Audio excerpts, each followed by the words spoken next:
jina la Yesu. Ufahamu wangu, akili yangu, niruhusu neno la Bwana nisaidie, niyageuze maisha yangu katika jina la Yesu. Maana imeandikwa, mwenye haki anaokolewa kwa maarifa, katika jina la Yesu.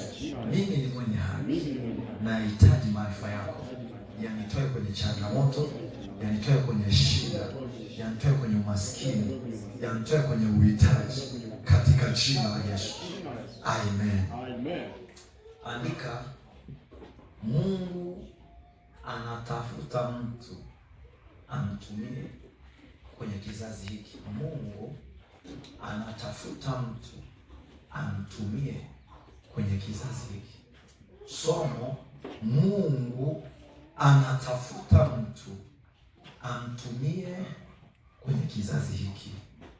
Mungu anatafuta mtu amtumie kwenye kizazi hiki. Ninaomba ukae, utulie, unisikilize. Mungu anatafuta mtu amtumie kwenye kizazi hiki.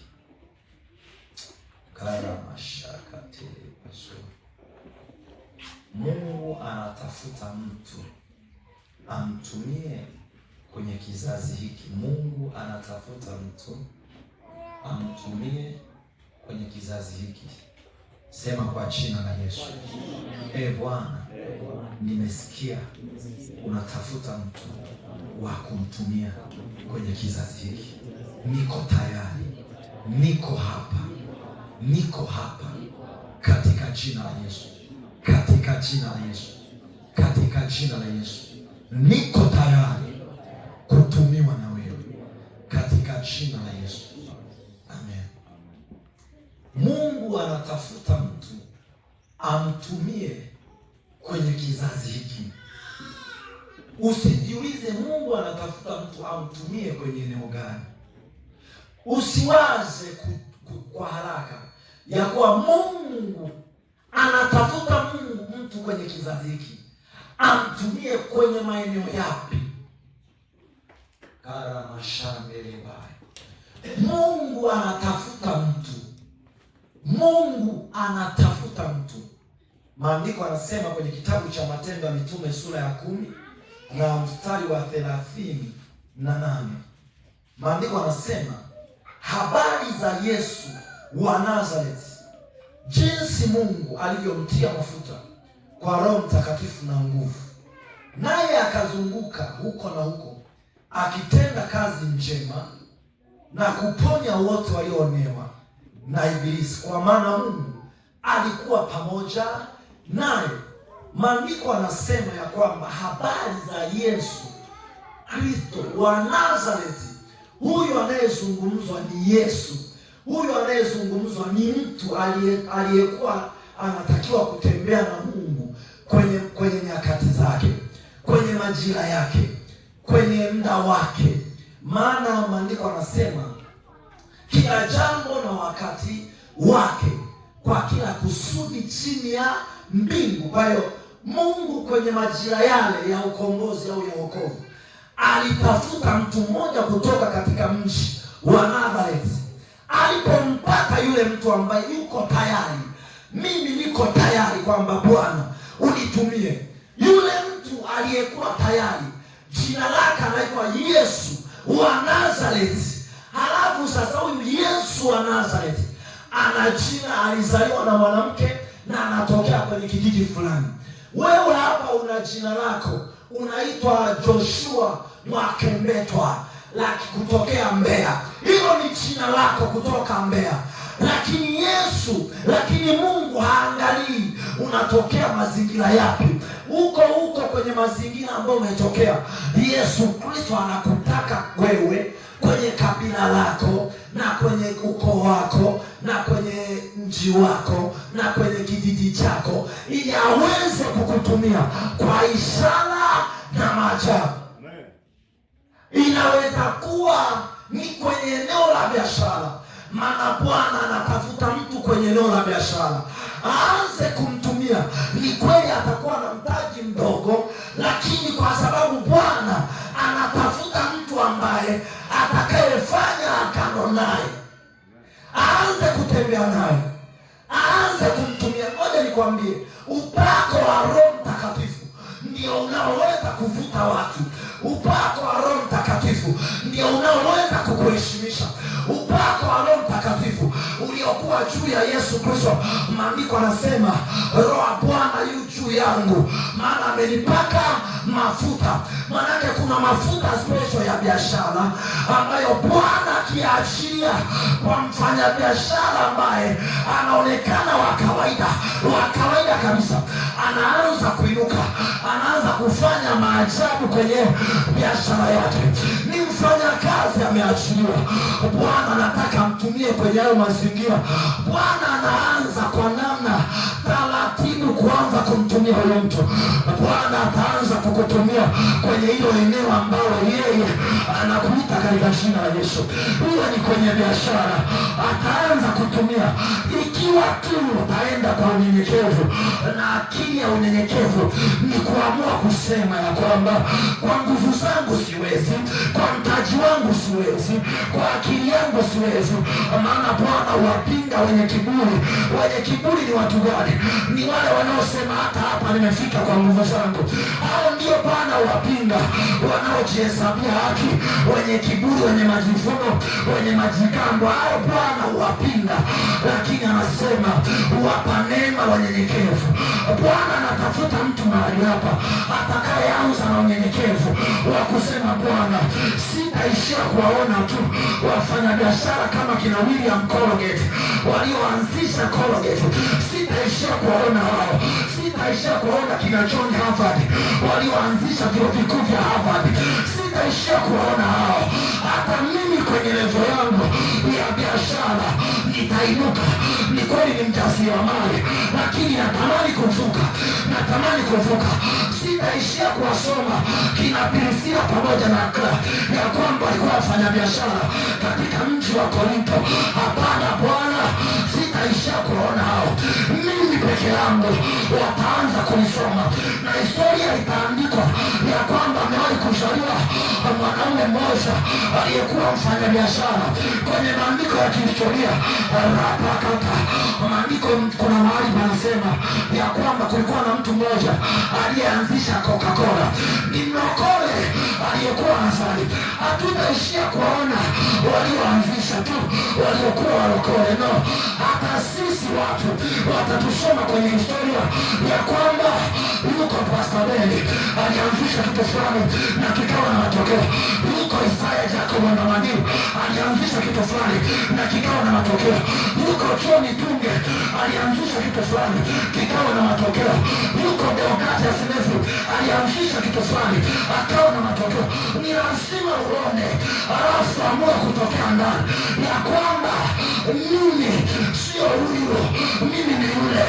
Mimi sio huyo, mimi ni yule. Ni kweli una nguo moja, una suruali moja, una kandamie, hauna hata viatu. Usikubali kuwa huyo, wewe kubali kuwa yule wa kesho atakaye kuwa na matokeo na ushindi mkubwa. Bwana anatafuta mtu mmoja, anatafuta mtu mmoja. Huyo mtu anayekutafuta ni wewe, kwenye biashara, kwenye mahoteli, kwenye mikahawa. Watu waseme hakika nilitembea na Bwana. Haleluya, haleluya. Bwana anatafuta mtu kwenye kizazi hiki, na mtu ni wewe anayetafutwa kwenye kizazi hiki, na mtu ni wewe anayetafutwa kwenye kizazi hiki. Anataka atumiwe na Bwana. Maandiko yako wazi, anasema Yesu Kristo wa Nazareti. Maanake Yesu Kristo alichaguliwa na Mungu kutoka huko Nazareti. Ni mtu wa kawaida, lakini anasema Yesu, Roho wa Bwana yu juu yangu. Asemi Mungu, anasema Yesu ya kwamba Roho wa Bwana yu juu yangu. Ngoja nikwambie, yoyote aliye na Roho wa Bwana ni jitu la ajabu. Kama una Roho wa Bwana, wewe ni jitu la ajabu. Utapenya popote, utaanzisha chochote. Ngoja nikwambie mwanangu, unataka kuwa mhubiri wa Injili wa kimataifa, jiambie, hata kama unakula mlo mmoja, jiambie ukweli, mimi sio huyu wa leo, mimi ni yule ninayejiona. Repokosaka. Maandiko anasema aonapo nafsini mwake ndivyo alivyo. Ukijiona mnyonge ndivyo ulivyo mnyonge. Ukijiona mwenye nguvu ndio ulivyo na nguvu. Ukijiona ya kwamba baada ya miaka 5 Tanzania itakuja kuniona, Tanzania itakuja kunisikiliza, wewe usiangalie huyu anayesema hapa, ambaye mazingira yanamwambia wewe hauna hata mtaji, wewe hauna hata nguo ya kubadilisha, wewe hauna hata nguo ya kuvaa, wewe unachekwa. Sio huyu anayechekwa, ni yule wa ndani, ni yule wa ndani. Maandiko yananiambia na tumfanye mtu kwa mfano wetu na kwa sura yetu. Yule mtu aliyefanywa ni mtu wa rohoni, anayeweza kuyakabili mazingira, anayeweza kukabili kila hali, anayeweza kukabili uchumi mgumu, anaweza kukabili ndoa inayohangaika na changamoto. Huyo mtu na leo katika jina la Yesu, katikati yetu Mungu anasema anatafuta mtu mmoja ampe ndoa bora, atebeisha ngazi hiyo kapu hiyo ya kimataifa. Wanapokuja wadada na mabinti waje kwako wapate hekima za ndoa, hiyo ndoa inatokea. Maana Bwana anatafuta mtu mmoja rakotekea yandorabaya manderebaya. Mimi nilikuwa namwambia Bwana, nimechoka kusoma historia, nataka kuwa mimi.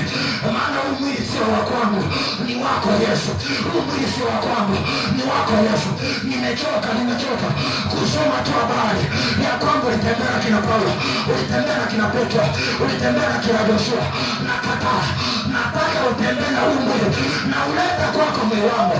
Ikiwa ni kwenye Injili, utumie wewe kwa sababu ni wa kwako. Ikiwa ni kwenye biashara, utumie wewe kwa sababu ni wa kwako. Ikiwa ni kwenye ndoa, utumie wewe kwa sababu ni wa kwako. Ila ukisema ya kwamba huu mwili ni wa kwangu, uwezi ukatumiwa na Bwana, utakuwa na kiburi. Na wengi wameharibu biashara, wameharibu ndoa kwa kusema ni wa kwangu. Ngoja nikwambie, kuna mtu mmoja anaitwa John Wesley. Huyu John Wesley alikuwa na maombi, anamwambia Bwana, huu mwili sio wa kwangu, huu mwili ni wa kwako, nipungue mimi, wewe uongezeke. Ngoja nikwambie, ukimwambia Bwana ya kwamba huu mwili ni kibebeo tu, sio la kwangu, ni la kwako, tumika na mimi, utembea na mimi, ishi na mimi, fanya maajabu na mimi, uwe na uhakika Bwana atatokea kama upepo wa kisulisuli. Uwe na uhakika Bwana atatokea kama upepo wa ngurumo, atayatikisa kila magereza.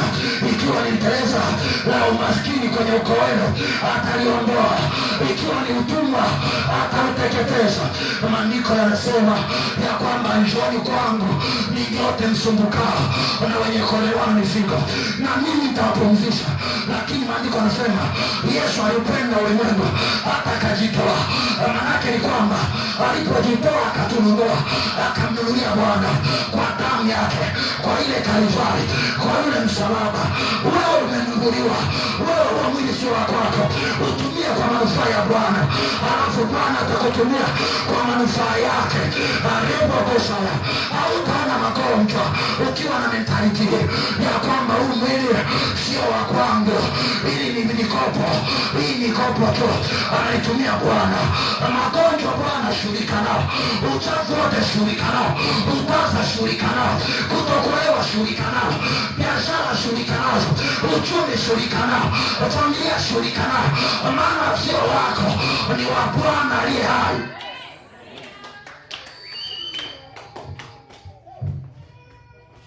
Kwani TANESCO akikufungia mitani yako ni yako, ni mali ya nini? Ni mali ya huu mwili sio wako, ni mali ya Yesu. Amen. Kama ulivyo mita kwenye nyumba yako ni ya TANESCO. Maanake TANESCO wanaamua ni kweli umelipia 370 ngapi na change, lakini bado sio yako. Unasikia watu wakisema sio mali yako, ni property of. Maanake ni mali ya wana, wakitaka wana mauzi nayo, ila umelipia. Si unaelewa? Unalipia nguzo, unanunua nguzo, lakini sio mali yako, ni mali ya TANESCO. Nenda kaichukue, nenda kaitumie. ni mali ya TANESCO. Sasa sisi tumeokolewa, ni mali ya Bwana Yesu. Hata kama tuna machangamoto 2000, mimi pamoja na hizo changamoto ni mali ya Bwana. Kwa hiyo sasa unapaswa kujiambia na kujishikilia ya kwamba ni kweli napitia nyakati ngumu, lakini nina uhakika na Bwana aliyeniita ya kwamba atanivusha hapa katika jina la Yesu. Amen. Bwana anatafuta mtu mmoja aweze kumtumia kwenye teknolojia. Bwana anatafuta mtu mmoja hawezi kumtumia kwenye siasa. Bwana anatafuta mtu mmoja hapa aweze kumtumia kwenye eneo la elimu. Bwana anatafuta mtu mmoja hapa aweze kumtumia kwenye eneo la uchumi. Ndugu zangu, watu waliofanikiwa sana ni Wakristo duniani. Amen. Wote unaowaona kina nani, unaona mavyuo vikuu yote ni walokole. Kwa nini unajichukulia? Nilikuwa nasoma habari ya mtu mmoja aliyeanzisha uamsho nchi ya Marekani, California.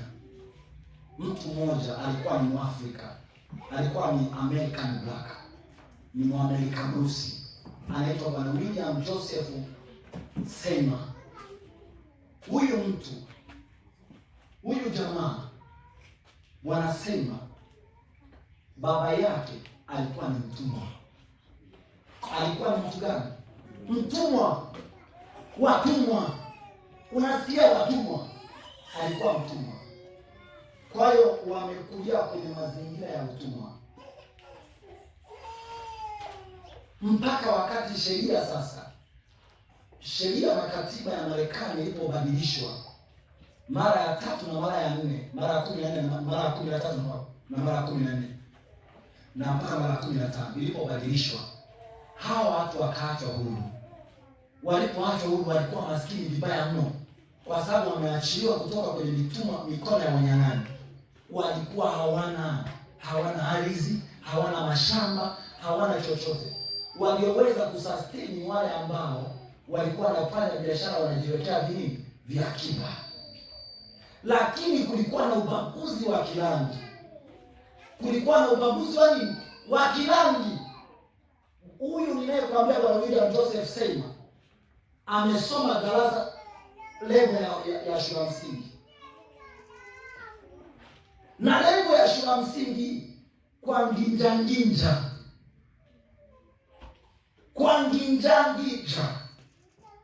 Lakini kwenye historia ya majitu imo kutokea kwenye familia.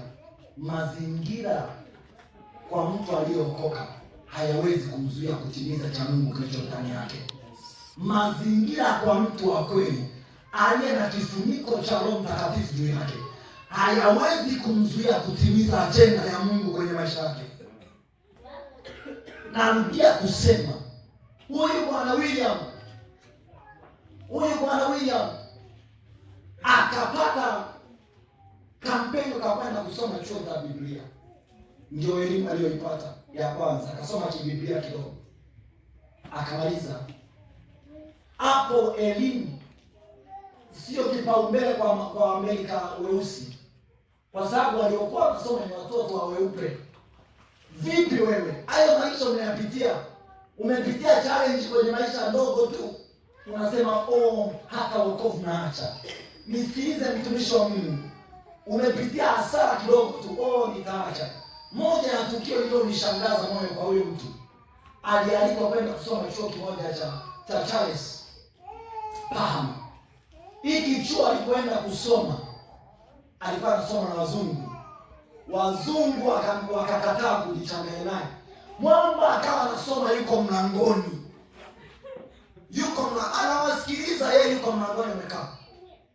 Halafu anakamata, ngoja nikwambie, watakukataa sokoni kwamba usiuzie kwenye uchanja huu. Weka nje ya lango la mpira soko na utauza katika jina la Yesu. Wamekukataa kwamba hatumtaki. Weka ambapo sehemu ambayo hata wao watashangaa wakikuona unapiga. Amen. Baada ya muda jamaa akawa amemaliza chuo kile kwa mwaka mmoja. akawa ameoa. Imagine wewe ungeacha, wamekusema tu usende pale, umeacha, wamekuzungumzia tu kwa majirani, umekaa kuhama.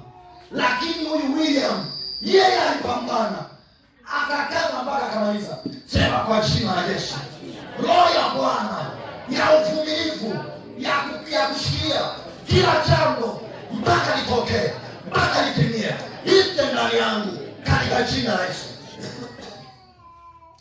Akawa ameshikilia huyu mtu.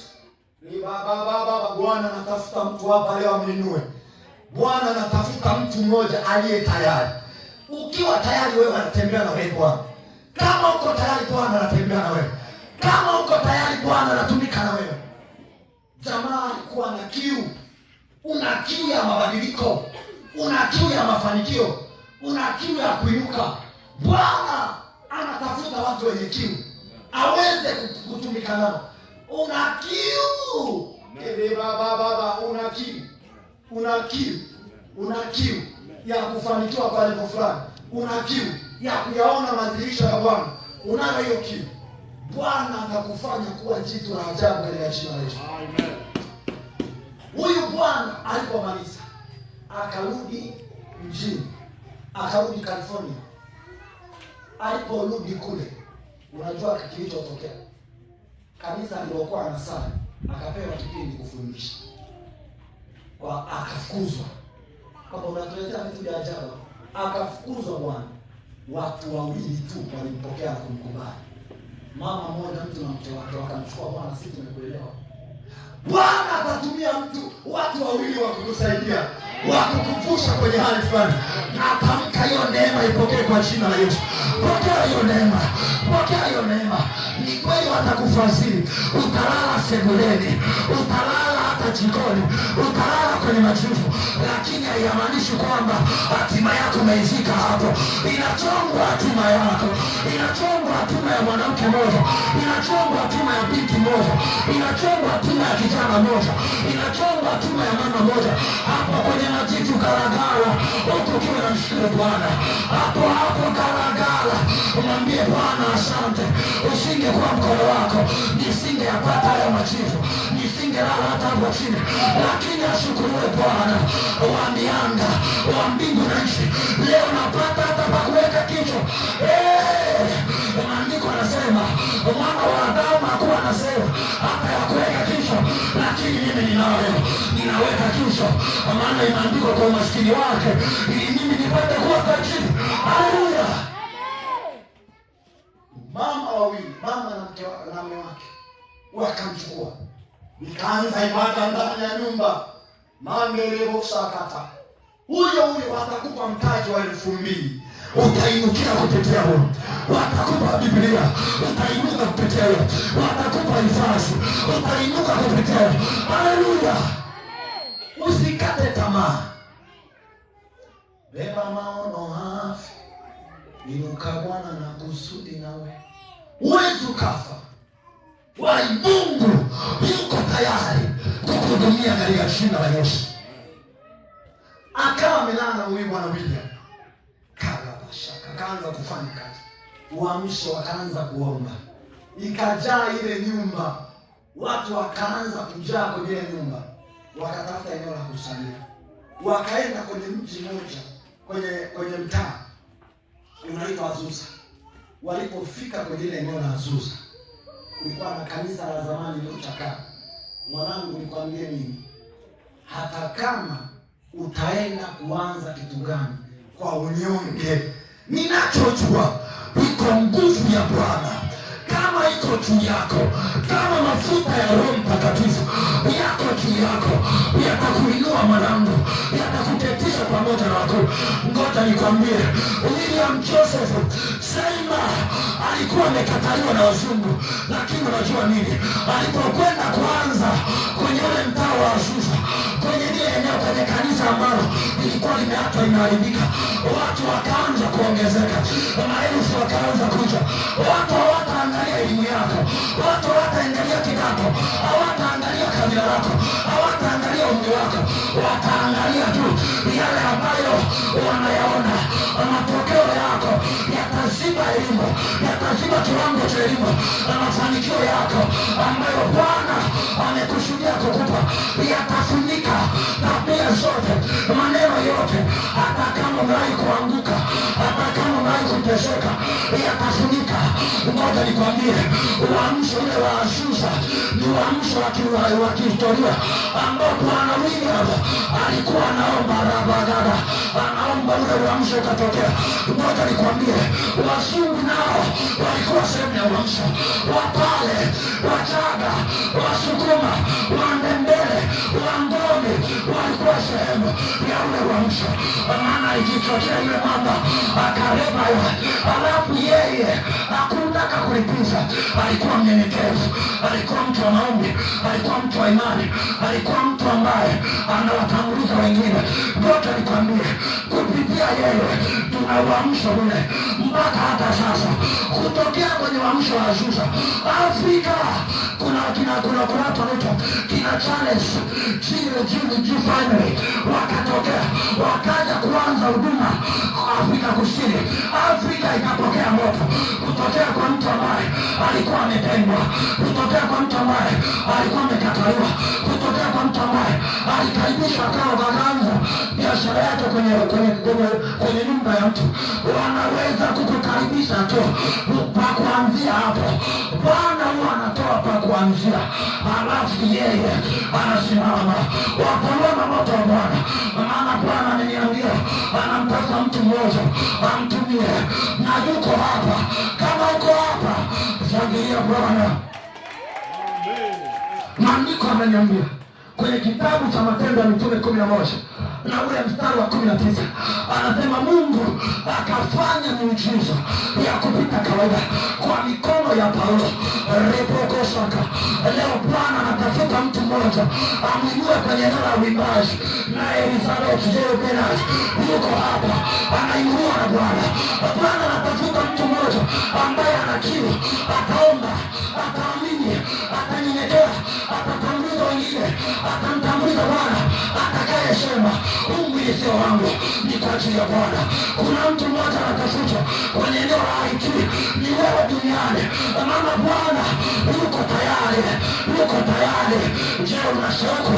Je, una kiu? Je, una moto? Je, unataka kuinuka? Kuna mtu mmoja anatafuta watoto wake, wanazako, maana Bwana yuko tayari. Kuna watumishi vijana wanatafuta na Bwana ili Bwana watumie, ili Bwana watumie. Kuna wengine wataanza kufanya biashara ikiwa watajua ya kwamba Bwana yuko tayari kutumia, anitumie, naye Bwana ataanza. Na mimi Pastor Ben nimemwambia Bwana ya kwamba Bwana, si nimechoka kusema tu ya kwamba Petro aliinua vilema, aliinua viwete. Nimechoka na kiu yangu ni kumpata Bwana. Awarandaga, nimechoka kusoma wengine, waanze kunisoma. Ripokosokete. Ngoja nikwambie, hata aliyeanzisha Pepsi soda alikuwa ni Mkristo. Ngoja nikwambie, kama uko hapa na unaona dunia nzima inakunywa Pepsi, na unaona dunia nzima inapiga wadideti, na unaona dunia nzima inatumia Coca, ni zao la mtu mmoja aliyejitambua. Kilichonichekesha kabisa, Bwana William Colgate, yeye alienda kukopa sufuria la kuanzia biashara. Alienda kukopa sufuria la kuanzisha biashara.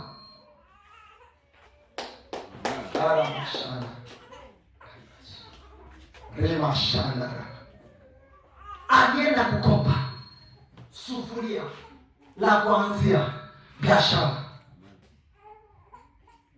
akaanza kuuza miche ya sabuni. Anapika, anaimwaga, anakata, anaanza kutembeza, na bei yake tano.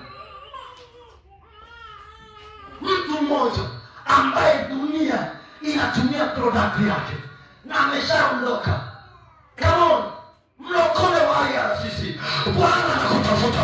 Inuka hapo ulipo, hata kujichukulia kawaida. Anza kuota makubwa, anza kuota ndoto kubwa, anza kuota ndoto kubwa. Maana maandiko yanasema pasipo maono watu wanaacha kujizuia. Maanake kinachowasaidia watu wajizuia na kuwalinda ni maono walionayo. Ngoja nikwambie, kama una maono ya kulisha dunia, utalisha kwa jina la Yesu. Kama una maono ya kuimba kimataifa, utaimba kwa jina la Yesu. Kama una maono ya kuwa mtu bora kwenye siasa, utakuwa kwa jina la Yesu. Kama una mpango wa kuwa mtu wa maana, utakuwa kwa jina la Yesu. Na umekuwa. Hao ni watu ambao waliamua kuwa.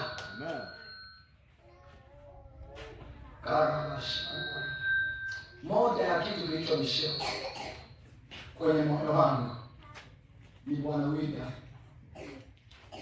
alipofundisha. Nilikuwa namtaka kijana wangu William Corbett alipofundishwa kuhusu Mungu, na moja ya eneo alimjua Mungu kwenye eneo la zaka. Alipomjua Mungu akaanza kumtolea, alianza kutoa 10%, akatoa 20%, akatoa 20%, ikawa 30%, akatoa 50%.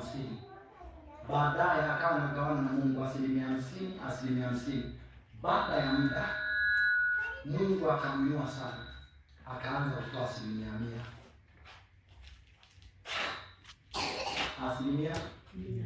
Ukiona watu wale wanasaidia kitu, uchumi ni agano, uchumi ni agano, huduma ni agano. Maisha yote unayoona ni mchezo wa kimaagano. Ni agano linalokushikilia. Moja ya agano linalokushikilia mfanya biashara ni eneo la zaka. Ni moja ya eneo sensitive sana kama unataka kupiga hatua kwenye maisha yako. Kama unataka kuinuka kwenye eneo lolote, eliza zaka. Very important. Moja, mimi nilipokuwa nasoma na mpaka wameandika ambao kwenye mtandao alikuwa mtoa zaka. Kwenye nini? Mtandao. Mimi wanamtafiti kila mmoja mpaka nipate detaili zako zote, kwa sababu nataka mimi, ndugu zangu, mimi nilishajisubmit kuwa mtu wa ajabu kwenye nchi, kwenye dunia. Is a matter of time. Utaona kwa macho yako, kwa sababu haufunelewa kesho. Hata kama ukiondoka mbele ya safari, utaniona mbinguni. Nasema kwa jina la Yesu. Kwa sababu nimekuja kujifunza. Watu wote wakubwa, ukisikia kina John Harvard, ni watu ambao walikuwa na covenant.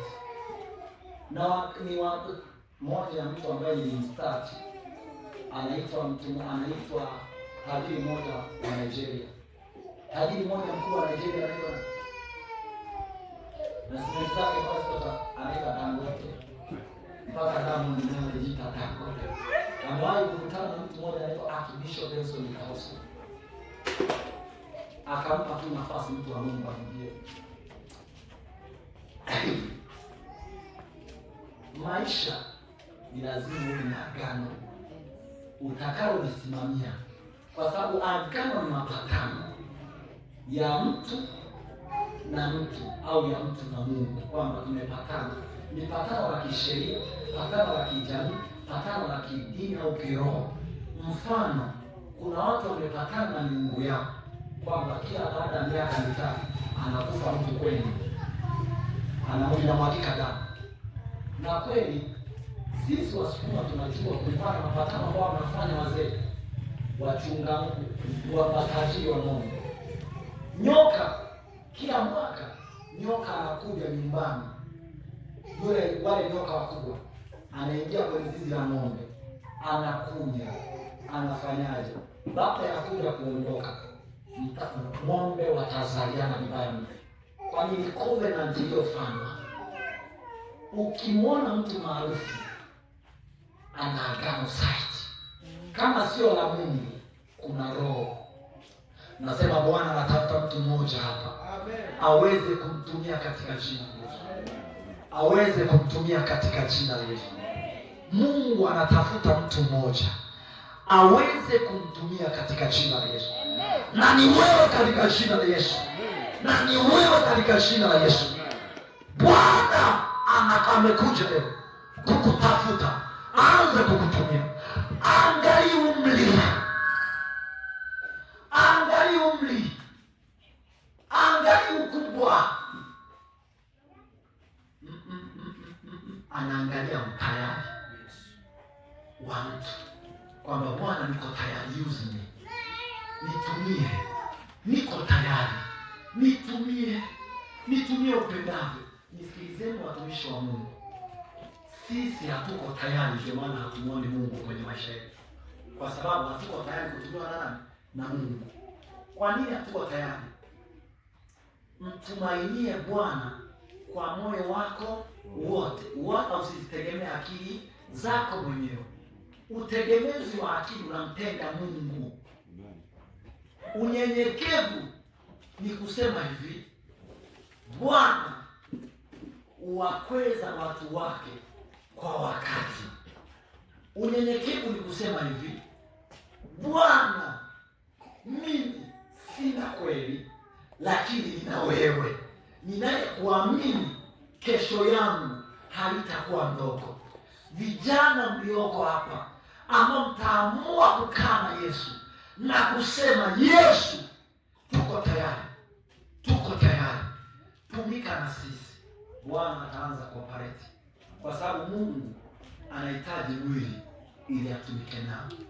Hao kina William Korogezi, kuna William Joseph Sema, alikuwa ni mtu tena ngozi nyeusi kama yako, lakini alisababisha uamsho mpaka wazungu wakadati ile nguvu.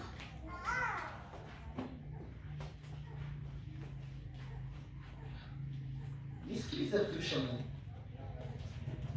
kwa kuwa Mungu anakutafuta ufanye nini ili utembee kwenye lengo, ili utembee kwenye lengo. Ufanye nini?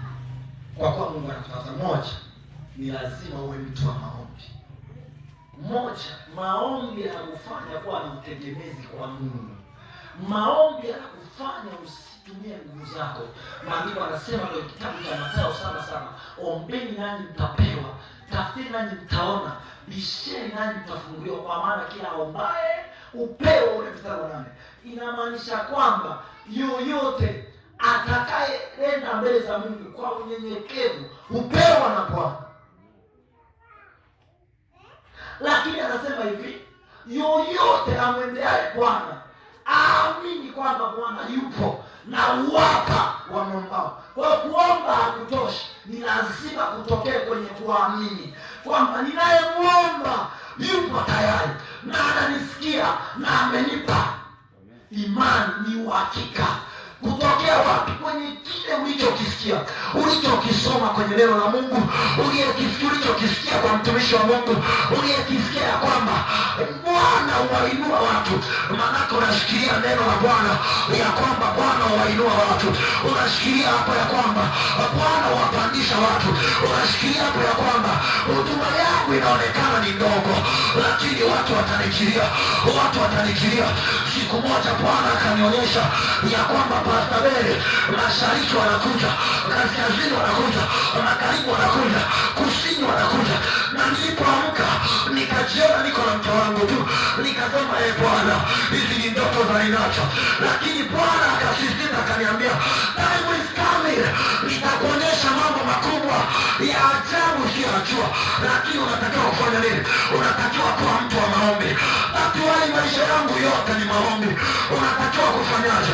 Unatakiwa kuwa mtu wa imani. Ndio maana namwamini Bwana kuliko umri wangu, kuliko ujana wangu. Watu wengine wakiniona, wananiona kwa namna ya kijana, lakini wanasema huyu ni mtu mzee, huyu ni mzee. Kwa nini? Kwa sababu ya hekima zilizojengwa kwenye neno la Mungu, zilizojengwa zilizojengwa kwenye maombi, zilizojengwa kwenye imani. Ninakutana na watu mbalimbali wanaonizidi umri, wanaonizidi kimo, wanaonizidi vitu, wameoa, wamekaa kwenye huduma, lakini mpaka wanasema hakika Bwana yuko upande wako. Kwa nini? Wameona yale maisha ya maombi, yale maisha ya imani, unyenyekevu na kuwatanguliza wengine. Mimi ninapomsoma mtu, nilipokuwa namsoma William Joseph, nilichojifunza maisha ya maombi, maisha ya unyenyekevu, maisha ya imani, nikachukua ikiwa wao waliishi kwa imani na dunia ikawaandika, hata mimi nitamwamini Bwana na neno lake ndio itakuwa mamlaka yangu ya mwisho. Hata kama leo ni mdogo, lakini sio huyu mimi, huyu sio mimi, huyu sio mimi, huyu sio mimi. Mimi ni yule mkubwa anayekuja baada ya muda. Hata wewe sio unayejiona, wewe ni mkubwa, wewe ni kitu. Ikiwa ni kwenye biashara, ikiwa ni kwenye maisha, ikiwa ni kwenye uchumi, ikiwa ni kwenye jamii, ni lazima usione ya kwamba mimi ni mkubwa. Haleluya! Lazima maombi yatakufanya uwe dude la ajabu. Namba 2, imani. Imani. Waebrania 11:16. Pasipo imani haiwezekani kumpendeza kwa Bwana. Anatuhitaji imani. Unapomwendea Bwana, nenda kwa imani. Usiende kinyonge, usiende kwa machozi, nenda kwa imani. Hata kama unajua kuna wakati mtu mmoja anaitwa Hana alikuwa hana maombi, ile inaitwa deep prayer, maombi lakini anaitwa stress. Haya maombi ya stress ni maombi ambayo yanaweza yakawa yanatoka machozi, watu waone midomo yako inacheza, lakini uko deep, uko ndani kabisa, uko kwenye vilindi vya ndani, unazungumza na Bwana. Wanaona mtu machozi, wanaona makamashi, wanaona uko kwenye utulivu, uko unaomba pamoja na Bwana, umejitenga, umekaa chops, unamwambia Bwana, no, hii hali sio yangu, hii ndoa sio yangu, ya kwangu ni ile ambayo uliniahidi kulipa kwenye neno lako. Ukishajua hivyo, hizo changamoto unazozipitia ni ishu ya muda, ni ishu ya wakati, utaishinda katika jina la Yesu. Lazima ukubali kwa unyenyekevu, kwa sababu Bwana anataka watu ni lazima ukubali kwa mnyenyekevu. Pale ambapo ukishajua mimi ni yule ambaye Bwana amenilipa kwa ajili ya ufalme wake. Nisikilize, waliochaguliwa na Bwana huwa hawana mbele wala nyuma, lakini mbele yao inapokuja kuonekana, hii nyuma yao inavuta maelfu ya watu. Haleluya! Unaelewa? Yaani wakikuona ni kama wanatembea hivi. Kubali, lakini jichoche, mwamini Bwana. Kili ushindi. Moja, kukili ushindi, hata kama kwenye mazingira magumu, hata kama kwenye maumivu. Moja ya mtu ninayempenda kwenye maisha yangu ni Daudi. Pamoja na changamoto zake zote, lakini Daudi alisema hivi, nijapopita katika bonde la uvuli. Mimi ni mfalme. Unajua Daudi alikuwa ni mfalme, yaani alikuwa anataka ale nini, anywe nini, avae nini. Sio ishu ya kuomba kwenye magoti, ni ishu ya kuingia mfukoni. Magoldi manini yalikuwepo, lakini anasema nijapopita. Maana anajua pamoja na fedha na utajiri kuna uwezekano wa kupita kwenye hali ngumu. Maana kuna magonjwa, hata kama nikipita kwenye magonjwa. Mtu ambaye wananiinspire kwenye maisha yangu anaitwa Yusufu akiwa gerezani, anawajibika kwa ajili ya mambo ya wengine, anawasaidia wengine. Wakiwa yuko gerezani, ni mfungwa, lakini anawajibika kwa ajili ya wafungwa wengine. Ni kweli biashara yako haijaanza kuinuka, lakini jitoe kwa ajili ya wengine, wasaidie wengine, wapende wengine, waombee wengine, wajali wengine. Bwana anatafuta mioyo kama hiyo. Kama wako Masaki, sema tupo.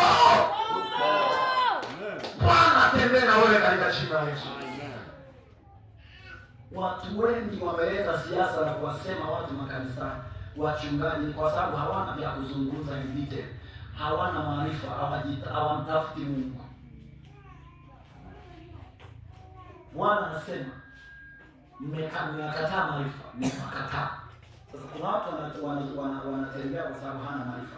Maarifa walionayo pekee, walisikia taarifa kuhusu wachungaji wenzao, walisikia taarifa kuhusu wafanyabiashara wenzao. Wewe hiyo haina haja. Utakiwa kuinua kinywa, utakiwa kuinua mdomo wako. Unachotakiwa kujua, mwenye maono, unachotakiwa kujua ndani yako, pasipo maono mtu acha kujizuia. Unachotakiwa kujua ni kuwa maono yangu yanamhitaji Mungu pamoja na mimi. Ukiwa muombaji, hautakuwa na muda wa kuombea. Ukiwa mnyenyekevu, utakuwa na muda wa kusema wengine. Ukiamua kuwasaidia wengine na kuwatanguliza, mdomo wako utanyamaza. Ila ukiamua una chochote, utatoka sana. Utaongea sana kwa sababu cha kutimiza. Ndio maana wafanya biashara sasa wa makanisani wanakoa au watumishi wa Mungu hawana cha kutimiza, walichobakiza ni nguvu. Lakini sisi tulio na cha kutimiza, wakitusema safi, tukiwa tunatembea wakazungumza safi, kafana kupushi vision yako. Ikiwa ni biashara, hata kama kuna mtu mmoja anaitwa Elisha kwenye Biblia, wana wa manabii wakaanza kumsema bwana hapa anaenda kufa, akamwambia nyamaza, anaenda. Kuna wakati hata usipomjibu mtu nyamaza, unamcheki tu mara moja afu unageuza jicho, unasonga mbele, kwa sababu unajua haya maneno ni kikwazo cha kufikisha kwenye hatima yako, ni kikwazo cha kufikisha kwenye destiny yako. Kama utayasikia, yatakutoa kwenye focus. Wengine tulishaziba masikio kwa pamba na tukafungua macho zaidi, kuanza kuzitazama ndoto zetu, kuanza kutazama maono yetu, kuanza kutazama kesho zetu. Mwenye maono ana macho. Maandiko yanasema inuka uangaze. Kama kuna mtu hapa ananielewa, unaangaza katika jina la Yesu. Maana kisheni yako, Bwana amekuja upande wako. Nenda kaangaze, nenda kaangaze. Au usibabaishe na watu wa mtaani wanakusema kanisa gani, usibabaishe nao. Unachotakiwa majeshi ya Bwana, wala focus. Angalia mbele kwenye hiyo biashara, angalia mbele kwenye hiyo kazi, angalia mbele kwenye huduma. Wewe songa mbele, wewe songa mbele. Wengine ni wanaokoa wenzako, watakuja kuvuta shati, unawaangalia mara moja, unamwambia wewe mafani, sina kujua wewe ni mlokole, lakini unamwambia acha, usipunguzie mwendo. Alafu unaanza kupiga hatua. Watakapokuja wewe wasikusumbue, wewe piga hatua, piga hatua. Baada ya muda tunakutana kwenye matokeo. Hapo ndipo wataanza kulia na kusema ulifanyaje. Utawaambia wewe au kumsikiliza Pastor Beni alipokuwa anasema piga kazi, tusonge mbele kwa ajili ya maono yetu. Kama unanielewa, piga kazi kwa ajili ya maono yako, piga kazi kwa ajili ya biashara, piga kazi kwa ajili ya ndoa, piga kazi mwanangu. Hatulali, sisi ni majeshi ya Bwana, majeshi hayalali, majeshi hayalamuka. Kupiga kazi, kupiga kazi. Haya, kapige kazi mwanangu, maana Bwana amekuona ya kwamba mkono wake uko juu yako. Na kuanzia leo natabiri juu yako ya kwamba hautapoteza muda kwa ajili ya mambo ya kijinga. Wewe utasonga mbele. Haleluya. Karabashana rabaya nendo robo saka karabashana rabaya. Mungu anapotaka kuinua mtu, anaachilia hivyo vitu ndani yake, anaachilia hivyo ndani, anaachilia nuka katika jina la Yesu. Bwana amekutumia neno, Bwana amekutumia neno, Bwana amekutumia neno. Na kwa Bwana amekutumia neno, usiwe na wasiwasi. Ukitoka hapa, nenda unawaza ya kwamba leo Bwana ameniona, Bwana ameniona, na kwa kuwa Bwana ameniona, hakuna anayeweza kunizuia, hakuna anayeweza kunizuia, hakuna hata moja. Ikiwa Bwana William Joseph sema hakuzuiwa na kabila, hakuzuiwa na rangi, ni kweli baba yake alikuwa mtumwa, lakini bado uamsho wa Azusa ulitokea. Lepokosekete, ngoja nikwambie, walikotoka hawa kina William Colgate, baba yake alikuwa ni mtu wa kawaida sana, alikuwa ni mtu ambaye uchumi ni wa kawaida, lakini anachojua ni nini? Ni kumtumikia Bwana. Alikuwa ni mcha Bwana. Ngoja nikwambie, unachotakiwa kujua ni kimoja. Bwana anasema nini kwenye maisha yangu? Usiende kumuuliza Mungu kwa nini, kwa nini umenifanyia haya, kwa nini nakula hasara. Hatuendaji hivyo mbele za Bwana. Nenda mbele za Bwana, mamuulize kwa namna gani natoka hapa. Repokota, ni kweli niko kwenye uvuli wa mauti, lakini iko njia ionekanayo kuwa si sawa machoni kwangu, inayoonekana ya kwamba ni sawa machoni pa Bwana, ila machoni pangu inaonekana mbaya. Haya Baba, niko hapa Pastor Ben, naomba Kahama, naomba Tanzania, naomba Shinyanga, naomba kanda ya Ziwa, naomba mataifa kama ilivyokuwa kwa Joseph. Watakuja uamsho, watauona, kila kabila watakuja kumwangalia. Ni kweli nimetokea kwenye familia isiyo na chochote. Ninachojua, kulikuwa na mtu mmoja aliyetokea kwenye familia ya watumwa na akawa mtu wa maana. Ngoja nikwambie, kabila lenu, familia yenu, ndugu zako, mazingira yasikupe hofu ya kushindwa, yasikupe usudi, yasikufanye kulia, yasikufanye kumwacha Bwana. Kupitia hayo mazingira, amka na useme, Bwana, ninapiga hatua, ninaenda, ninafanikiwa kwa jina la Yesu. Kama unanielewa, simama kwa miguu yako.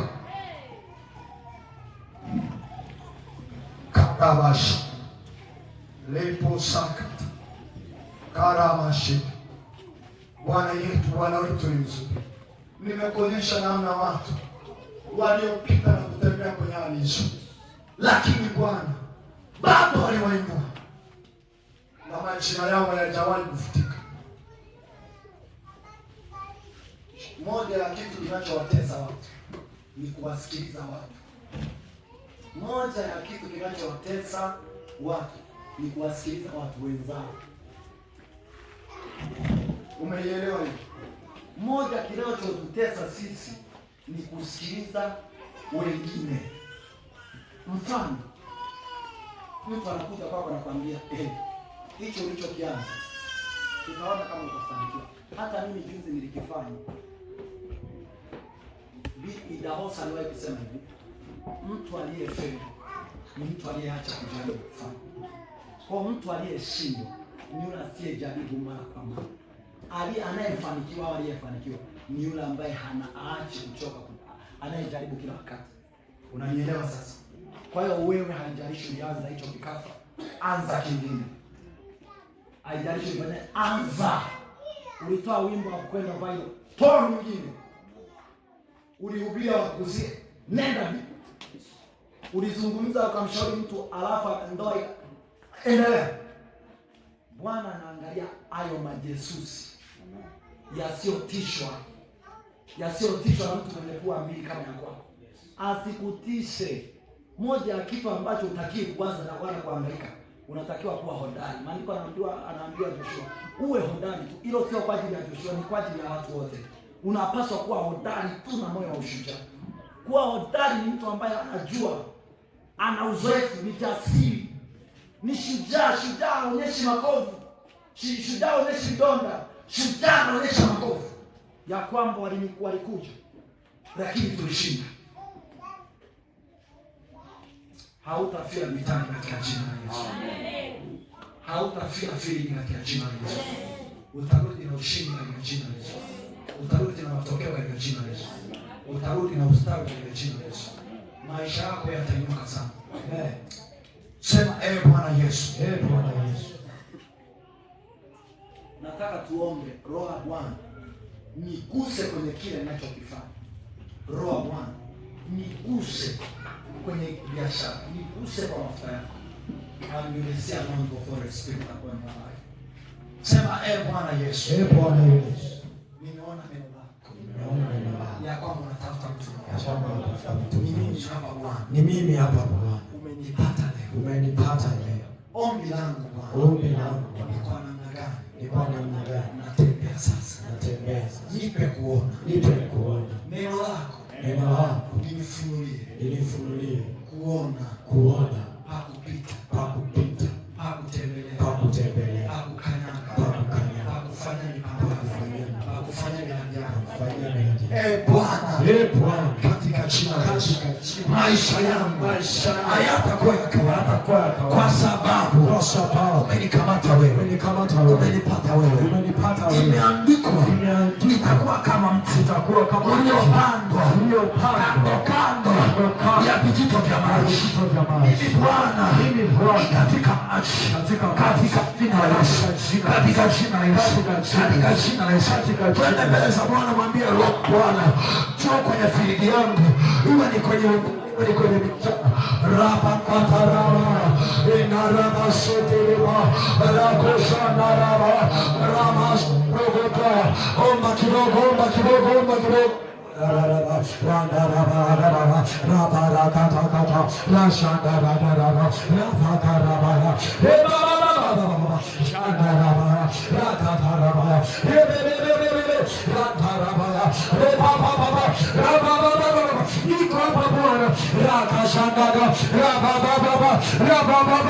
nimetokea kijiji maskini, nimetokea kwa baba mshamba, baba yangu hakuwa na kitu,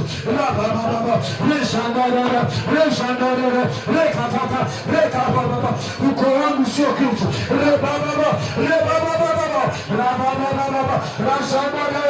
mzee wangu wana fedha, nimetokea Masungu kijijini, nimezaliwa kwa kama ni kweli,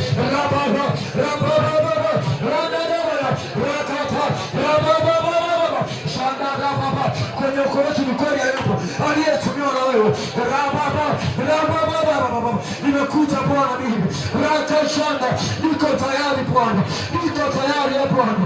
Tumia mikono yangu, ulitumia mikono ya Paulo kwa ishara na miujiza. Mwambie Bwana kutumie kwenye hiyo biashara, mwambie Bwana kutumie kwenye hiyo huduma.